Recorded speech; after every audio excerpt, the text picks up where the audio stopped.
As we discussed in section 4 of the guide, direct modeling tools can't be used on procedural meshes. If you want to use direct modeling tools, you'll need to freeze the procedural mesh. Modo offers a few options for freezing a mesh item that uses procedural mesh operations. And in this video, I'd like to quickly show a few of these options. If you right-click on a procedural mesh item in the items list and choose the freeze command, all mesh operations will be applied and their operators removed. You'll no longer be able to edit any of their attributes, but the trade-off will be the ability to use direct modeling tools on the mesh. Instead of using the freeze command, I recommend using the duplicate and freeze command. This option creates a new mesh item that contains the results of the freeze command, but keeps the original procedural mesh item intact so you can still access the live mesh and all of its operators at a later time if needed.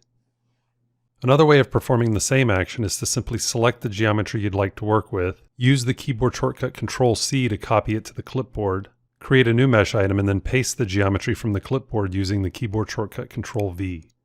I prefer this method as I find it to be faster. It's also worth noting that you can freeze portions of a procedural stack to help consolidate it by right-clicking on an operator in the list and choosing Freeze.